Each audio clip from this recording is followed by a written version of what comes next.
ഇതുപോലത്തെ ഒരു വീട് ഈ ലോകത്ത് കാണില്ല. അങ്ങനെ തന്നെ നിന്റെ അനിയത്തിയും പറയുന്നത്. അത് പക്ഷേ നല്ല അർത്ഥത്തിലാ പറയുന്നതെന്ന് മാത്രം. ഇത്രയും നല്ല അടുക്കും ചിട്ടയോടും കൂടി പോകുന്ന വീട് ഈ ലോകത്തില്ല. അത് അവളുടെ അഭിപ്രായം. സ്വന്തം ഭർത്താവ് തെറ്റ് ചെയ്തിട്ടും കൂടെ നിന്നോളല്ലേ അവൾ അപ്പൊ ഇതല്ല ഇതിനപ്പുറം പറയും. പക്ഷെ എനിക്ക് അങ്ങനല്ല. ഈ വീട് ഒരു ജയിലായിട്ട് എനിക്ക് ഫീൽ ചെയ്യുന്നത്. ഏട്ടത്തി പറയുന്നതൊക്കെ ഞങ്ങൾ ചെയ്യുന്നുണ്ടല്ലോ, പിന്നെ എന്തിനാ അവളെ ഇങ്ങനെ ചൊടിപ്പിക്കുന്നത്? എന്താ ചൊടിപ്പിച്ചാലും അവളുടെ നാവിന് എന്തൊക്കെയാ വരുന്നത്? അവളെ എന്തൊക്കെയാ എന്റെ മകനെ പറയുന്നത്? അതൊന്നും കേൾക്കേണ്ട കാര്യം എനിക്കോ എന്റെ മകനോ നയനയ്ക്കോ ഇല്ല. കൊണ്ടോടി. അഭിയെന്ന് പറയുന്ന ഒരുത്തിന് നീയും ഈ വീട്ടിലില്ലായിരുന്നെങ്കിൽ ഈ വീട് സ്വർഗമായിരുന്നേനെ. 99% പ്രശ്നങ്ങൾ ഈ വീട്ടിലുണ്ടാക്കുന്നത് നീയും നിന്റെ മകനും കൂടിയാ. ആറുതുവരെ ഞാൻ കഴിയിച്ചിട്ടേ സ്വയം കഴിയിട്ടില്ല. ഒരു തെറ്റിന് ഇത്രയൊക്കെ ശിക്ഷ അനുഭവിക്കേണ്ട കാര്യമില്ല. നീ എന്തിനാണ് ഇവിടെ വിളിച്ചിരിക്കുന്നത്? അത് ഞാൻ വിളിച്ചതല്ല, നമ്പർ പ്ലേറ്റ് കഴുകായിരുന്നു. നീ എന്തിനാ കാർ കഴുകുന്നേ? അത് ഈ കാർ ആകെ പൊടി പിടിച്ചു കിടക്കായിരുന്നു. അതിന് നമ്മുടെ കാർ അല്ലല്ലോ. അല്ല, ആരുടെ കാറായാലും നമ്മുടെ വീട്ടിലെ കാറല്ലേ നവ്യേ. അപ്പം ഇതൊക്കെ നമ്മൾ വേണ്ടേ കഴുകിയിടാൻ. അങ്ങനെ ഒരു പതിവ് ഇവിടെ ഇല്ലല്ലോ. ഈ വീട്ടിലുള്ള ആരും കാർ കഴുകുന്ന ഞാൻ ഇതുവരെ കണ്ടിട്ടുമില്ല. അല്ല, ഇന്നെന്തോ എനിക്ക് അങ്ങനെ തോന്നി. അങ്ങനെ തോന്നിയതൊന്നുമല്ല. നിന്റെ അമ്മായി പറഞ്ഞിട്ടല്ലേ നീ ഇതൊക്കെ ചെയ്യുന്നത്. നവ്യക്ക് എന്റെ കാര്യം അറിയാലോ. ഇനി ജോലിയിലൊക്കെ തിരിച്ചു കയറണമെങ്കിൽ ഇങ്ങനെ അമ്മായി പറയുന്ന ചിലതൊക്കെ കേട്ടേ പറ്റൂ. നമുക്കിനി ഇവരുടെ ജോലി വേണ്ട, നമ്മൾ തീരുമാനിച്ചതല്ലേ. അതിന് വേണ്ടിട്ടല്ലേ ഞാൻ മോഡലായിട്ട് പോകുന്നത്. നിനക്ക് ഏം ജ്വല്ലറിയിൽ ഒരു ജോലി തരപ്പെടുത്തി തരാമെന്ന് ഞാൻ പറഞ്ഞതാണല്ലോ. പിന്നെ എന്തിനാ നീ ഇതൊക്കെ ചെയ്യുന്നത്?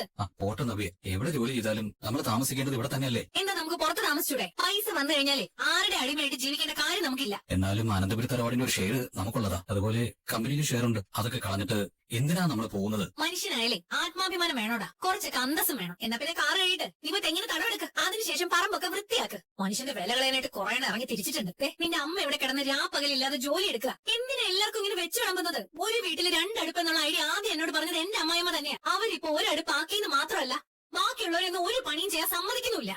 തൽക്കാലം ഇങ്ങനെ പോട്ടെ നവ്യ, നീ ഇതൊരു വിഷയാക്കാൻ നിൽക്കണ്ട. പക്ഷെ എന്നെ സംബന്ധിച്ചിടത്തോളം ഇതൊന്നും അത്ര നല്ല കാഴ്ചകളൊന്നും അല്ല. നാടും കേട്ടാ ഞാൻ ഇവിടെ ജീവിക്കുന്നത്. ഇത്തിരി പൈസ സമ്പാദിക്കുന്നതിനോടൊപ്പം തന്നെ മറ്റുള്ളവരെ തോൽപ്പിക്കാനും കൂടി വേണ്ടിയിട്ടാ ഞാൻ മോഡലിംഗ് രംഗത്തേക്ക് ഇറങ്ങിയത് തന്നെ. അതും മൂർത്തി ജ്വല്ലറിയുടെ എതിരാളികളുടെ മോഡലായത് നിന്റെ മുത്തശ്ശനെയും പരിവാരങ്ങളെയും പരാജയപ്പെടുത്താൻ വേണ്ടി തന്നെയാണ്. പക്ഷെ അവിടെ നീ എന്നെ മുട്ടുകുത്തിക്കുക, തോൽപ്പിക്കുക.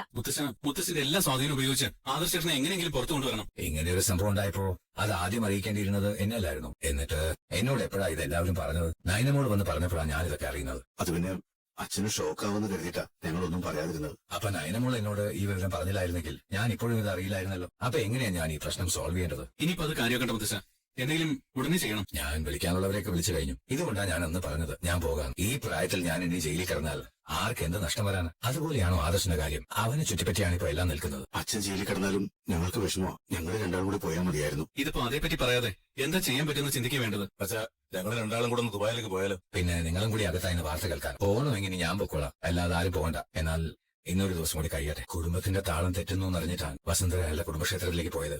ഇടയ്ക്കെന്നെ വിളിച്ചിരുന്നു. നയനമോളുടെ കാര്യം ഓർത്തിട്ടാ അയാൾക്ക് വിഷമം. മോളുടെ ഇപ്പോഴത്തെ കണ്ടീഷനിൽ ഇതുപോലുള്ള വാർത്തകൾ മോളുടെ ഹെൽത്തിനെ ബാധിക്കുക വെച്ചാൽ അബിക്ക് ഇതിലെന്തോ പങ്കുള്ളത് പോലെയാ എനിക്ക് തോന്നുന്നു മുത്തശ്ശ. ഏൻ ജ്വല്ലറി ആണല്ലോ ഇപ്പൊ നമ്മളെ തേർക്കാൻ നോക്കുന്നത്. അവരുടെ പരസ്യത്തിന് നവ്യെടുത്ത് പോയത് അതിന്റെ പിന്നില് അബിയായിരിക്കും. അവനെ അവന്റെ അമ്മ ഇവിടെ നിന്ന് മുറിച്ചു മാറ്റേണ്ട സമയം കഴിഞ്ഞു. ഞങ്ങളുടെ ജീവിതത്തിൽ എനിക്കും വസുന്ധരയ്ക്കും പറ്റിയ ഏറ്റവും വലിയ അബദ്ധമാണ് ജലജ എന്ന ദത്തുപുത്രി. നല്ലതാവെന്ന് കരുതിയായിരുന്നു വളർത്തിയത്. നിങ്ങൾ രണ്ടാളും ജനിച്ച സമയത്ത് ഇവിടെ ഒരു പെൺകുട്ടിയില്ലായിരുന്നല്ലോ. പിന്നെയല്ലേ നിങ്ങൾക്ക് താഴെ ഒരാൾ വന്നത്. അതുകൊണ്ടാ വസുന്ധര അവളെ മോളെ പോലെ അടക്കി പിടിച്ച് വളർത്തിയത്. പക്ഷേ ശരിക്കും പാമ്പിനായി പോയി പാല് കൊടുത്തത്. അല്ലെങ്കിൽ തന്നെ ഒരു വീട്ടിനകത്ത് വിരുദ്ധ സ്വഭാവമുള്ളവർ ഉണ്ടായിപ്പോയാൽ അവിടെ ശാന്തിയും സമാധാനവും ഉണ്ടാവില്ല. ജലജയുടെ സ്വഭാവം നമ്മൾ കണ്ടില്ലാന്ന് നടിച്ച് പോവല്ലായിരുന്നു. പക്ഷെ അവളുടെ മോൻ വളർന്നതോടെയാണ് എല്ലാം തകിടം മറിഞ്ഞത്. അവനെ പോലെ ക്രിമിനൽ മൈൻഡുള്ള ഒരു പയ്യനെ ഞാൻ ഇതുവരെ കണ്ടിട്ടില്ല. ശരിക്കും അവനാ ജയിലിൽ കിടക്കേണ്ടത്. അവനെ തൂക്കിലേറ്റിയാലും കുഴപ്പമില്ല. അതുപോലെയല്ലേ അവൻ അനഖ എന്ന പെൺകുട്ടിയോട് ചെയ്തത്. അച്ഛാ, ഇപ്പോഴും അവൻ ചന്തുമോളെ കണ്ടു കഴിഞ്ഞാൽ മുഖം തിരിച്ചു പോവുക പതിവ്. എന്റെ പ്രായം ഇപ്പത്തെ അവസ്ഥയും കൊണ്ടാ ഞാൻ കടുത്ത തീരുമാനങ്ങളൊന്നും എടുക്കാത്തത്. എന്റെ പഴയ സ്വഭാവത്തിലായിരുന്നെങ്കിൽ ആട്ടിച്ച് അവനെ ശരിപ്പെടുത്തിയേനെ.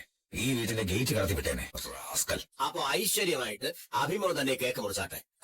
അല്ല, നമുക്ക് ഒരുമിച്ച് മുറിക്കാൻ. വേണ്ട, അഭിയേട്ടൻ തന്നെ മുറിച്ചാൽ മതി. അഭിയേട്ടനാണല്ലോ ഇതിന്റെ പിന്നിൽ പ്രവർത്തിച്ചത്. അയ്യോ, ഞാനൊന്നുമല്ല ഇതിന്റെ പിന്നിൽ പ്രവർത്തിച്ചത്. അത് ദുബായിലുള്ള ഏൻ ജ്വല്ലറിയുടെ എംഡിയാ. അല്ല, അവരിപ്പോ ഇങ്ങോട്ട് വരാൻ പോവല്ലേ അഭി? അതുകൊണ്ട് നമുക്ക് എന്തെങ്കിലും പ്രയോജനം ഉണ്ടാവോ? പ്രയോജനം ഉണ്ടാക്കാങ്ങളെ. ആ, ഇനി ഏൻ ജ്വല്ലറിയുടെ ഉയർച്ചയും മൂർത്തീസ് ജ്വല്ലറിയുടെ തകർച്ചയുമാണ് സംഭവിക്കാൻ പോകുന്നത്. എന്നാ പിന്നെ അതിന്റെ തുടക്കം ആയിക്കോട്ടെ ഈ കേക്ക് കെട്ടി. ശരി, കട്ടിയട്ടെ. ഇന്ന് അമ്മയും കൂടി ഇവിടെ വേണ്ടതായിരുന്നു. പക്ഷെ അമ്മയും മൊത്തത്തിൽ അമ്മായി തളച്ചു കളഞ്ഞു. ഇപ്പോ അമ്മയാണ് അടുക്കളപ്പണിയെല്ലാം ചെയ്യുന്നത്. അതിനുള്ള ശിക്ഷ ഇപ്പൊ കിട്ടിയല്ലോ. ഒറ്റ മോനെ ഇപ്പോഴും ഒക്കത്ത് വെച്ചോണ്ടിരിക്കുന്ന അമ്മയാ നിന്റെ അമ്മായി. ആ മോനാ ഇപ്പൊ ജയിലിൽ കിടക്കുന്നത്. അഭിയേട്ടൻ അനധികൃതമായ സ്വർണം മൂർത്തി ജ്വല്ലറിയുടെ പേരിൽ വിറ്റു എന്നതൊഴിച്ചാ ഈ പറയുന്ന പോലെ വലിയ തെറ്റൊന്നും ചെയ്തിട്ടില്ല. എന്നാൽ അതൊന്നും കണക്കിലെടുക്കാതെയാണ് അഭിയേട്ടനെ ജ്വല്ലറിയിൽ ഒന്നും അല്ലാതാക്കിയത്. അത് നന്നായിന്ന് കൂട്ടിക്കോ. ഇപ്പൊ ഏൻ ജ്വല്ലറിയുടെ പരസ്യ മോഡൽ എന്ന് പറയുന്നത് നവ്യ. വൈകാതെ ആ ജ്വല്ലറിയിൽ ഞാൻ ജോയിൻ ചെയ്യും. എന്ന് വെച്ചാ ഒരു കുടുംബത്തിനകത്ത് നിന്നുകൊണ്ട് തന്നെ മൂർത്തിസ് ജ്വല്ലറി ഞാൻ വെല്ലുവിളിക്കും. അങ്ങനെ വന്നാ നീയും നിന്റെ അമ്മയൊക്കെ പുറത്തു പോകില്ലേ? എന്റെ പെങ്ങളുടെ കല്യാണം എങ്ങനെയെങ്കിലും നടക്കണമെങ്കിലേ അത് കഴിഞ്ഞാൽ പിന്നെ കുടുംബത്തിന് പുറത്തു പോയാലും കുഴപ്പമൊന്നുമില്ല. മൂർത്തീസ് ഗ്രൂപ്പ് ഓഫ് കമ്പനീസിന്റെ ഭാഗമല്ലേ നിങ്ങൾ എല്ലാവരും? പക്ഷേ ഞങ്ങളുടെ അധികാരമൊക്കെ എടുത്തു കളയാനാണ് അവിടെ വരുന്നവർ നോക്കുന്നത്. പ്രത്യേകിച്ച് നയനിക്കും ആദർശനും അമ്മായിക്കും ഒക്കെ അതിനോട് യോജിപ്പാണ്. ഇനി മുത്തച്ഛന്റെ സാങ്ഷൻ കൂടി കിട്ടിക്കഴിഞ്ഞാൽ ഞങ്ങളൊക്കെ കമ്പനിക്ക് പുറത്താ. അങ്ങനെ നിങ്ങളെ പെട്ടെന്ന് പുറത്താക്കാൻ പറ്റുമോ അബി? കേരളത്തിലെ പേരെടുത്ത വക്കീലാണല്ലോ അനാമിക്ക് വേണ്ടി വാദിച്ചത്. എന്നിട്ട് ജയിച്ചതാരാ? അനന്തപുരിയിലുള്ളവരുടെ രോമത്തിൽ പോലും നിങ്ങൾക്ക് ആർക്കെങ്കിലും തൊടാൻ സാധിച്ചോ? അതാണ് മുത്തച്ഛന്റെ സ്വാധീനം. എന്നിട്ട് ഈ സ്വാധീനമുള്ള മുത്തശ്ശന് കൊച്ചുമോനെ ദുബായിലുള്ള ജയിലിൽ നിന്ന് പുറത്തിറക്കാൻ പറ്റിയോ? ആ അതെ, രാജ്യത്തിന് പുറത്തായതുകൊണ്ടാ. എന്തായാലും അങ്ങേരുടെ ഭാഗത്തുനിന്ന് പരമാവധി ശ്രമം ഉണ്ടാവും. പക്ഷെ അവനെ അകത്താക്കിയിരിക്കുന്നതേ അതിനേക്കാളും അവിടെ പണവും സ്വാധീനം ഉള്ളവർ തന്നെയാ. അതുകൊണ്ട് ഞാൻ ജയിലിൽ കിടക്കുന്നത് കണ്ട് ആസ്വദിച്ചവര് ഇനി അവൻ ജയിലിൽ നിന്ന് പുറത്തു വരുന്നതിന് വേണ്ടി ഒരുപാട് കാലം കണ്ണീരോടെ കാത്തിരിക്കേണ്ടി വരും. ഇന്നേ കേക്ക് മുറിക്കൽ മാത്രമല്ല, നമ്മളെ ഒന്നിച്ചാ ഭക്ഷണവും കഴിക്കുന്നത്. ഞാൻ എല്ലാം ഒരുക്കി വെച്ചിട്ടുണ്ട്. വാ മോളെ, നമുക്ക് എടുത്തു വെക്കാം. എടാ മോനെ, കടം കയറി മുടിഞ്ഞു. എനിക്കിപ്പോ ഒരു മാസത്തിൽ 5 ലക്ഷം രൂപയുടെ ബാധ്യത. എല്ലാം ശരിയാവും അങ്ങളെ. AN ജ്വല്ലറി ഇവിടെ ഒന്ന് ചൂടുറപ്പിച്ചോട്ടെ. ഹലോ. എന്താ എടാ ആദർശന്റെ എന്തെങ്കിലും വിവരം കിട്ടിയോ? ഒരു വിവരമില്ലടി. വീട്ടിലാണെങ്കിൽ എല്ലാരും ഓവർ ടെൻഷനില്ല. ഞാനും വിളിക്കാൻ പറ്റുന്നവരൊക്കെ വിളിക്കുന്നുണ്ട്. പക്ഷെ പ്രയോജനമൊന്നുമില്ല. എടാ നിന്റെ മുത്തശ്ശൻ വിചാരിച്ച എന്തെങ്കിലും നടക്കില്ലേ? ഒന്നും അറിയത്തില്ല. അതിനിടയ്ക്ക് നയനടുത്തേയും വല്യമ്മയൊക്കെ ഈ വിവരം അറിഞ്ഞല്ലോ. അതോടെ വീടിന്റെ താളം തെറ്റി അങ്ങോട്ട് പോകാൻ പോലും വയ്യാത്ത അവസ്ഥയാ. ഈ സമയത്ത് നീ മാറി നിക്കല്ലേ. അവിടെ ഉള്ളവർക്ക് മാക്സിമം ധൈര്യം കൊടുക്ക്. മുത്തച്ഛനും അച്ഛനും വല്യച്ഛനൊക്കെ അവിടെ ഉണ്ടല്ലോ. അതിനിടയ്ക്ക് ഞാൻ ചെന്നിനി എന്ത് പറയാനാ? ആദർശേട്ടൻ ജയിലിലായത് അറിഞ്ഞപ്പോ അബിക്കും അവന്റെ അമ്മയ്ക്കും ഒക്കെ സന്തോഷമായിരിക്കുക. അതിനേക്കാൾ സന്തോഷം നിന്റെ നവ്യേച്ചിക്ക്. അതുണ്ടാവുമല്ലോ. അഭിയെ ജയിലിൽ കിടത്തരുതെന്ന് പറഞ്ഞ് എന്റെ നയനേച്ചിയുടെ ഒക്കെ കാല് പിടിച്ചതല്ലേ നവ്യേച്ചി? പക്ഷെ അവിടെ അവൻ തെറ്റുകാരനായിരുന്നു. ഇവിടെ ഒരു തെറ്റും ചെയ്യാത്ത എന്റെ ഏട്ടന് ഇപ്പൊ ജയിലിൽ കിടക്കുന്നേ. ഈ സമയത്ത് എന്റെ അവസ്ഥ ഇതായി പോയല്ലോടാ. നീ റെസ്റ്റ് എടുക്ക്. ഡ്യൂട്ടിയിലായിരുന്നെങ്കിലും ഇക്കാര്യത്തിൽ നിനക്കൊന്നും ചെയ്യാൻ പറ്റില്ലല്ലോ. അത് ഗൾഫ് നാടായി പോയില്ലേ. എന്റെ ഏട്ടൻ ജയിലിൽ കിടക്കണമല്ലോ നോർത്ത്. സത്യം പറഞ്ഞാൽ എനിക്ക് ആരും കഴിക്കാൻ പോലും തോന്നുന്നില്ല. ഉറങ്ങാനും പറ്റുന്നില്ല. ശരിയടി, ഞാൻ വിളിക്കാം. ആദർശേട്ടാണല്ലോ. ഹലോ ആദർശേട്ടാ. എന്താ നീ ഒരുപാട് വിഷമിച്ചോ? ആദർശേട്ടാ, ആദർശേട്ടൻ ഇപ്പൊ എവിടുന്ന് വിളിക്കുന്നത്? ഞാൻ എന്റെ ഓഫീസിൽ തന്നെ. അത് ആദർശേട്ടൻ ജയിലിലാണെന്ന് പറഞ്ഞ ഒരാൾ എന്നെ വിളിച്ചിട്ടുണ്ടായിരുന്നല്ലോ. ഓ, അങ്ങനെയുള്ള വിളിയൊക്കെ വന്നല്ലേ. ജയിലിലാക്കാൻ വേണ്ടിട്ടേ ഇവിടെ ചില ശ്രമങ്ങളൊക്കെ നടന്നു. പക്ഷെ ഭാഗ്യം കൊണ്ട് രക്ഷപ്പെട്ടു. സത്യമാണ് ആദർശേട്ടൻ പറയുന്നത്. അല്ലെങ്കിൽ പിന്നെ എനിക്ക് നിന്നെ വിളിക്കാൻ പറ്റുമോ? ചെറിയ ചില കേസ് മഴക്കൊക്കെ ഉണ്ടായി. നമ്മളെ കരുതിയതുപോലുള്ള വിഷയമൊന്നും അല്ലായിരുന്നു ഇവിടെ. മൊത്തം പ്രശ്നമായിരുന്നു. ഇനി എല്ലാം ഒന്ന് ശരിയാക്കണം. നിന്റെ മിസ് കോൾ ഞാൻ കണ്ടു. അതുകൊണ്ടാണ് നിന്നെ ഞാൻ പെട്ടെന്ന് തിരിച്ചു വിളിച്ചത്. എനിക്ക് ഒരു കുഴപ്പമില്ലെന്ന് അറിയിക്കാൻ വേണ്ടി. പിന്നെ നിന്റെ മനസ്സ് വെറുതെ വിഷമിപ്പിക്കരുത്. ആരോഗ്യം നോക്കണം, സമയത്ത് ഭക്ഷണം കഴിക്കണം. നയനെ, ആദർശേട്ടാ, നീ കരയാണോ? മനസ്സ് വേദനിപ്പിക്കരുതെന്നല്ലേ ഞാൻ പറഞ്ഞത്. എന്നെ ആദർശേട്ടൻ വിളിച്ചത് സ്വപ്നമാണെന്ന് പോലും തോന്നി പോവാ. സ്വപ്നമൊന്നുമല്ല, ശരിക്കും നിന്റെ ആദർശേട്ടൻ തന്നെയാ. സത്യം പറഞ്ഞ ഇത്രയും നേരം ഞാൻ തീയിലൂടെയാ നടന്നത്. അതെനിക്ക് മനസ്സിലായി. അതുകൊണ്ടല്ലേ ഒരു അവസരം വന്നപ്പോ ഞാൻ നിന്നെ പെട്ടെന്ന് വിളിച്ചത്. നേരത്തെ എന്റെ മൊബൈൽ പോലീസിന്റെ കയ്യിലായിരുന്നു. ആരെയും കോൺടാക്ട് ചെയ്തിരിക്കാൻ വേണ്ടി അവരത് കസ്റ്റഡിയിൽ വെച്ചിരിക്കായിരുന്നു. അത് കിട്ടിയപ്പോഴാണ് ഞാൻ നിന്നെ വിളിച്ചത്. എന്തായാലും എത്രയും പെട്ടെന്ന് ഞാൻ അങ്ങോട്ട് എത്താൻ നോക്കാം. നീയെ മനസ്സ് വിഷമിപ്പിക്കാത്ത പറഞ്ഞ കാര്യങ്ങളൊക്കെ ചെയ്യാൻ നോക്ക്. നമ്മുടെ കുഞ്ഞിന്റെ കാര്യം നോക്കണം. ശരി ആദർശേട്ടാ. ശരി, ഞാൻ വിളിച്ചോളാം. ഇനിയിപ്പോഴേ നല്ല ബിസി ആയിരിക്കും. ശരി മോളെ. മുത്തശ്ശ. എന്താ എത്ര സന്തോഷം. ആദർശം വിളിച്ചോ? വിളിച്ചു മുത്തശ്ശ.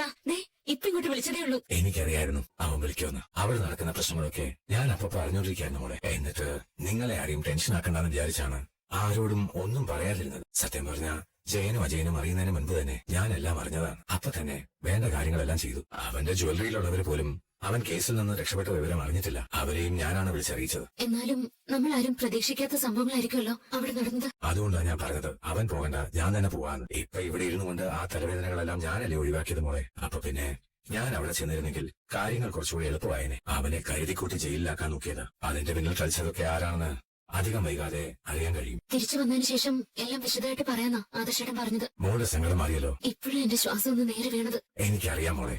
ഈ വീട്ടിലിപ്പോൾ ആരുടെ കണ്ണ് നടന്നാലും എനിക്കത് ഒരു പരിധി വരെ സഹിക്കാൻ പറ്റും. എന്റെ കൊച്ചുമക്കളുടെ പോലും. പക്ഷേ മോള് കരയുന്നത് എനിക്ക് താങ്ങാൻ പറ്റില്ല. പിന്നെ എനിക്ക് ആകെയുള്ളൊരു വിഷമം മോള് ചേച്ചിയുടെ കാര്യത്തിലാ. AN ജ്വല്ലറി ഗൾഫിൽ തഴച്ചു വളർന്നു കഴിഞ്ഞു. നമുക്ക് നല്ല കോമ്പറ്റീഷനാണ് അവർ തരുന്നത്. ചില ബ്രാഞ്ചുകളൊക്കെ നമ്മളെക്കാളും മുകളിലേക്ക് പോയിട്ടുണ്ട്. അവിടുത്തെ വളർച്ച ഇവിടേക്ക് കൊണ്ടുവരാനാണ് അവർ നോക്കുന്നത്. അങ്ങനെയുള്ള നമ്മുടെ എതിരാളികളുടെ പരസ്യത്തിൽ അഭിനയിക്കാനാണ് മോള് ചേച്ചി പോയത്. ഇപ്പൊ അഭിയെ പോലെ തന്നെ അവന്റെ അമ്മയ്ക്കും അറിയാം അഭിയുടെ ഭാഗത്തെ തെറ്റെന്താണെന്ന്. അവരെ കൊണ്ട് തന്നെ നവീച്ചെ തിരുത്താൻ നോക്കാം നമുക്ക്. അതിന് കഴിയില്ല മോളെ. അഭി പറഞ്ഞാലും ചരിച്ച പറഞ്ഞാലും നവി അത് കേൾക്കണമെന്നില്ല. ഇനിയിപ്പോ കൂടുതൽ അതിനെ നിർബന്ധിക്കുകയാണെങ്കിൽ അതിന്റെ കാരണം മോളുടെ ചേച്ചി തിരക്കും. പിന്നെ അവളോട് നമുക്ക് സത്യങ്ങൾ പറയേണ്ടി വരും.